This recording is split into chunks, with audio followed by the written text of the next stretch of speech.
So we got to know each other in a casual way just while we were shooting on the same pool league.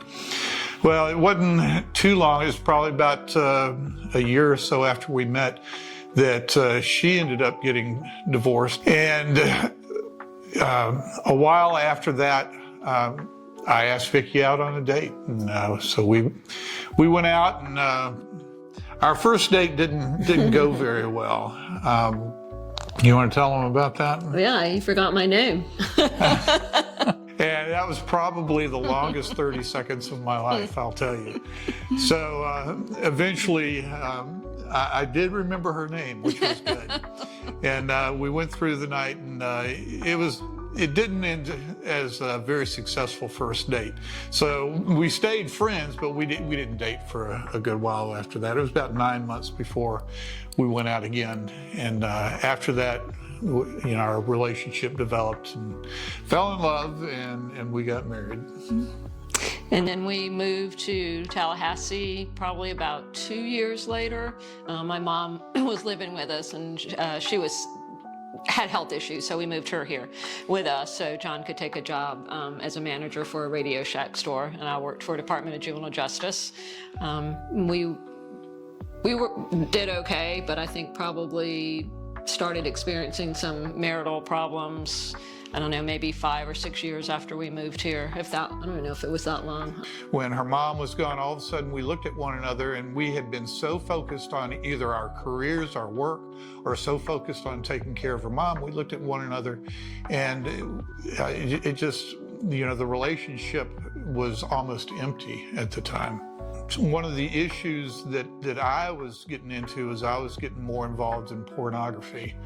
And pornography really just took control of my life. And as a result, I emotionally abandoned my wife. When we did talk, it was arguments, and there was very little love in our conversation.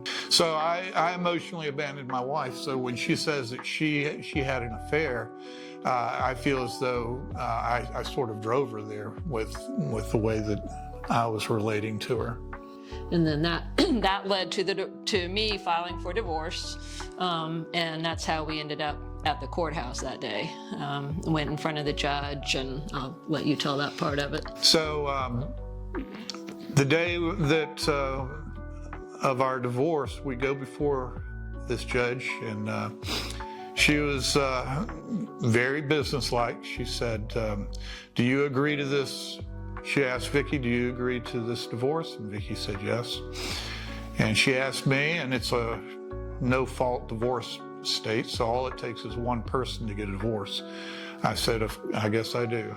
So she signed the paperwork, and she said, you are divorced. So we leave the courthouse, or the courtroom, and we're walking out of the courthouse, and about 10 foot before we get to the door of the Leon County Courthouse, Vicki stops dead in her tracks. And she says, I don't want this. Well, great. We go up to the courtroom. Vicki and I stay outside while our attorney goes in. And about 15 minutes later, he comes out and he says, all right, she's ready for you. We go in, she had cleared the court. And she has this big grin on her face. And she looks at us and she says, do you know what you're doing? And neither one of us knew what we were doing, obviously. But she says, do you have somebody that can help you? And I had just started going to the church that we still attend. And I said, maybe we can find some help at our church.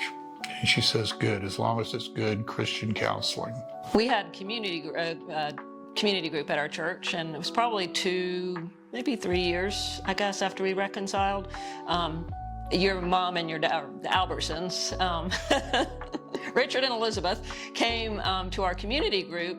They knew one of our members somehow. I don't remember the exact connection, but I had never heard of Live the Life. But these two people came, and they gave a little bit of a brief overview of what Live the Life was about. And I was very intrigued because obviously of our situation, and we knew that we had wanted to get involved in something, but we didn't we really didn't know what. We didn't know what was available, and working like we were working, we just never pursued anything. So I was interested in that, and I would say maybe a year or so later, a friend of ours from Four Oaks that knew our story called and said that they invited us to an event at Live the Life.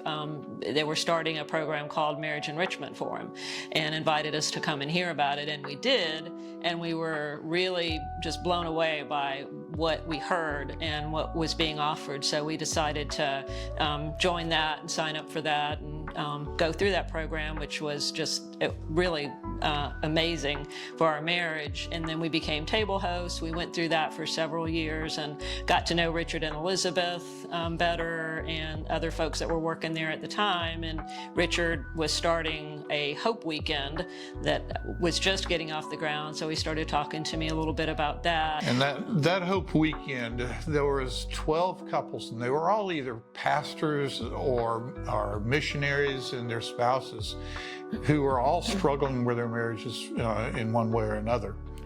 But by the end of that weekend, Sunday afternoon, all of those couples looked totally different. And without fail, every time we do this, we see the most amazing transformations where the instructor goes through this process and through the curriculum, and it will inspire you every time to come back for more. With that and with the Adventures in Marriage, I get either Hope Weekend or Adventures in Marriage, whatever we're doing, I'll get the notebook and I date it. So I've got all of these notebooks, workbooks that we use, and I can go back and look and see what season were we in then, at this point, and the notes that I made and the things that stood out to me. And there's always something different because we're always in a different season. There's always something more relative to us. So we grow, and our marriage grows and thrives more every time we do one of those. Now, and that's not to say that we're perfect, because we're not. We fail every day. I'd like to say that we use the tools that we know how to teach every single time and use them perfectly, but we don't. We're sinful, fleshly human beings, and we do fail. But we wouldn't be able to get through when we fail if it wasn't for what we know and what we've learned with Live the Life and the tools that they teach. When we first experienced Live the Life through the Marriage Enrichment program, and then through the Hope Weekends, and eventually through the AIM program as well, we see where God put this trial in our lives so that what we are looking at has such great meaning to us. And the program that's been developed by Live the Life taught us how we can deal with the baggage in our lives. Our passion comes from our pain, and we've gone through a lot of pain in our 34 years. We just celebrated our anniversary a couple weeks ago.